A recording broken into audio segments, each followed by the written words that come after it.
What's cracking, lacking, everybody? WWE Hall of Famer, the Godfather here, and you're listening, watching Title Match Network. Check it out. Peace.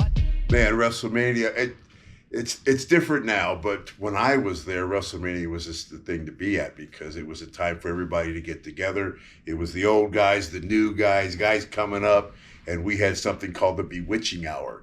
And what was cool about WrestleMania, it was like 12 o'clock midnight, everybody would go downstairs and meet at the bar. And everybody leave their wives, their kids in their rooms. We'd go down to the bar and just tell old stories, tell old lies.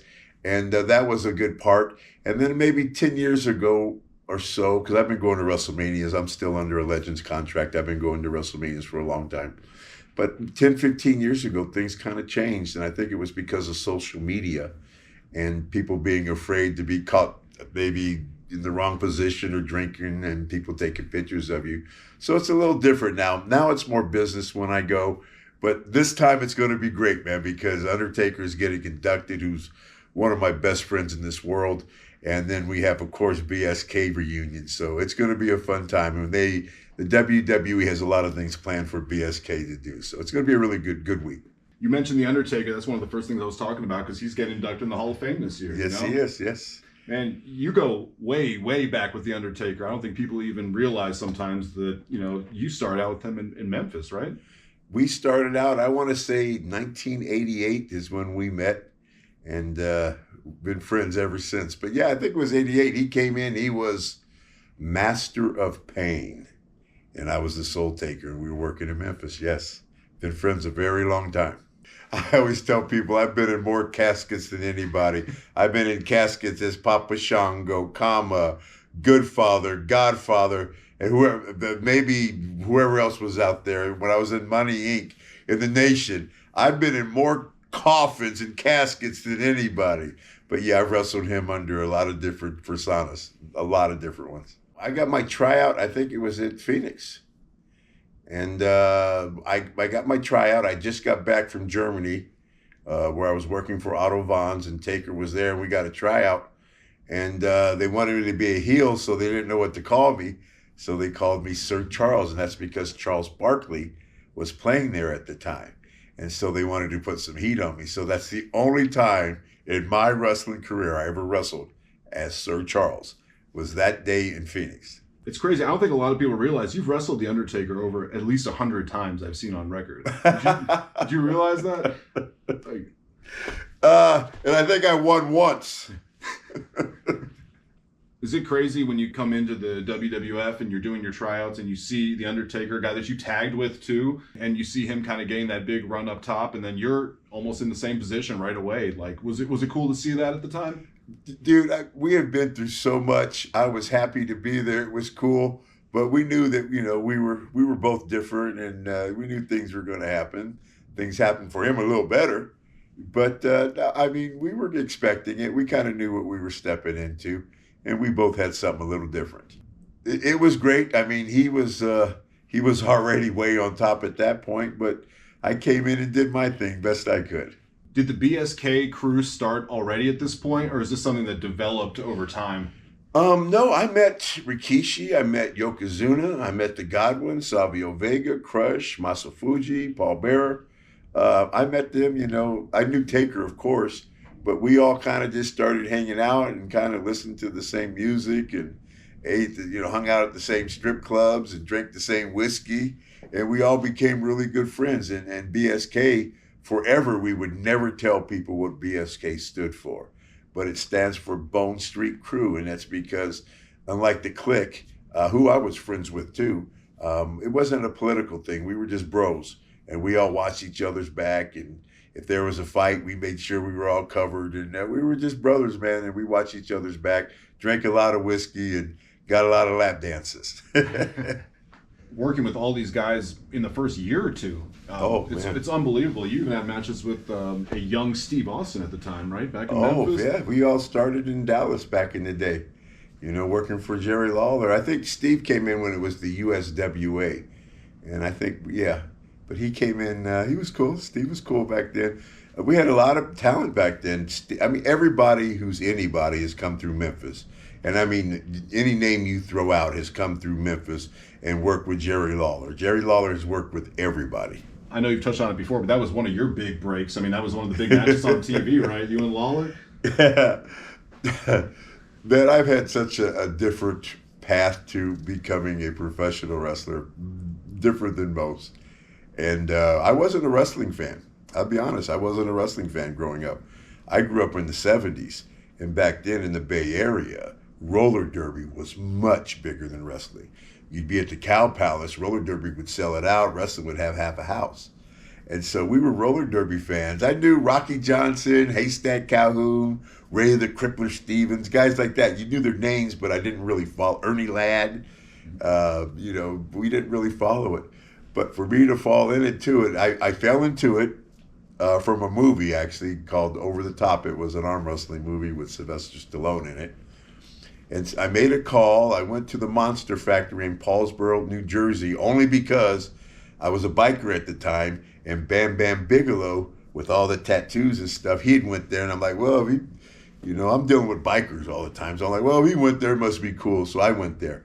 I was there a very, very short time, and I don't know if it was 2 months, 3 months, it wasn't that long. And then Jerry Lawler seen me. He offered me a little contract to come work a program with him with Memphis, but here's the kicker.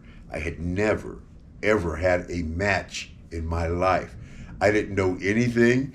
Instead of going to class, I'm going to strip clubs, I'm going to bars, that was my life back then, right? And so my very first match ever was against Jerry the King Lawler, and I went over in the middle, not knowing more than to lock up, and for some reason I knew how to do a drop-down toe hold. And I think it was only because I was there that day that we did that. And so it was pretty cool. I came in there, Jerry's like, just listen to me, kid. I'll get you through it. So I literally did everything that Jerry Lawler told me to do. Put your chest up, yell at the people, grab a hold, you're selling too much, you're selling out. I just did everything he told me, and that's how I got my start there.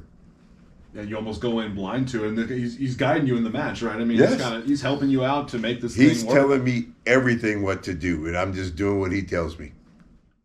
Then we worked the program with him, and then they didn't know what to do with me because I was so green. I couldn't lead no match. And so I was so green, they said, well, we're going to bring this other kid in. He's been in the business for about a year. He's a big, tall, redheaded kid, and we're going to have you guys work against each other. Maybe, we can get this to go. So they brought him in. It was Mean Mark Callis at the time. No, it was Master of Pain. He was Master of Pain, and that's when I met Undertaker. And then we had a match, and it was so horrible that they didn't know what to do, so they put us together and made us a tag team. And from that day on, we became really good friends. It was like two things that don't matter. You just put them together and make it work, right? We had a lot in common. He just didn't know it yet. We had to bring it out of him. Was he more shy back then? I feel like his persona over the time he was around you. Dude, he was listening to that long hair guitar music. The band, you guys know what I'm talking about. Motley Crue and stuff like that. He was into that. He didn't drink whiskey. He didn't have a Harley. He didn't have a tattoo. And when I met him, mind you, I'm a biker and I'm hanging around a lot of big white dudes that are all tatted up. And it was weird to see a dude that big that wasn't tatted up. And I used to tell him, hey, bro, you're too big and white not to have tattoos. You're too big not to drink Jack Daniels. And you definitely need to get you a Harley. So we started working all that, and he fell right into it. Are you responsible when you started getting those tattoos? If you go on my Instagram, I could give you the picture, but I was there. I got a picture of him getting his first tattoo in Vegas. Me, him, and Paul Bearer were down at the tattoo shop. But yeah, I was part of that. Vince was mad too. Vince was hot about that because back then, none of the baby faces really had tattoos. And so Vince was hot about it. But yeah, I was the reason he got his first tattoo. Hey, you see where it went? Then everybody's got tattoos. So I knew something before they did. To have that type of freedom and creativity, or just to do what you want. And they literally wouldn't even ask me what I was going to do. And if I was wrestling you, I wouldn't tell you what I was going to do. I would just, I'm sure everybody's seen the one with me and Taker where I'm like, you know what? I've known you a long time. I'm just going to say it. You like hoes. And, and the thing about him is he had no idea I was going to say that. He's just sitting there going, "You motherfucker, I don't believe you're saying this thing." And if you watch the clip, you'll see Paul Bearer go, "Oh yes, he likes hoes. Oh yeah." And so, just things like that, bro. I've had a lot of really cool, great moments and matches with people like that. They called me, and I called them months ago. I'm like, "Are you guys bringing me into WrestleMania? Because if not, I've got some things I want to do." And then we worked it out, and then I didn't find out until Taker till a couple weeks, 2-3 weeks ago. And then I didn't find out until what we were doing until like 4 days ago. Now I have my itinerary, but it's cool. It's always fun, and I'm always there for them. I look forward to it, and there's nobody more deserving. Taker should have his own Hall of Fame. I mean, that man. I mean, I was there from the beginning, and believe me, that couldn't have happened to a better guy. And for somebody to really care about the business, like it was all fun and games for me. That's probably why I never made the money that he made. But he was very serious about it. He was very serious about his character. He was serious about his look, keeping things, and that's why I've respected him all these years. And I've never let out the type of friends we are. And it's cool now because he's telling stories about me. And I'm like, oh, now I can talk about him great, And so it's just fun to be. I was there from the beginning. And I got like super duper high. If he's listening to this, he's probably already started laughing. I think I had a couple drinks. And I got all emotional one day, And I just seen him at an appearance in New York at the big event. And I'd seen it, and I just feeling emotional. I just texted him like, "Dude, I love you, bro, man. I'm just, not that it even matters. And you don't have to answer this, but I'm very proud of what he's done. And the fact that I was a big part of it, more than people know that I was a big part of his success." And I'm like, "No reply needed." And he's like, "Nah, I can't let this one go, bro." And he said a lot of cool stuff. So, good dude. I can't wait to be there. Like I said, Taker should have his own Hall of Fame because he meant that much to the company. And a lot of people say, "Oh, you should be the one to induct them," people that know that we have the relationship that we do. And I was like, dude, they should have Vince induct him.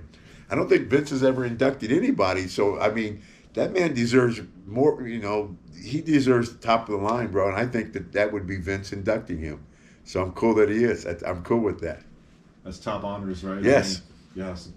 And you would be, obviously, if there was no one else, or if there was anyone else that would fill your shoes to do it, it has to be Vince McMahon, right? Yeah. I mean, well, they wouldn't want me because they'd be afraid with the stories I tell. If you thrown off Peacock or whatever the fuck. Yeah.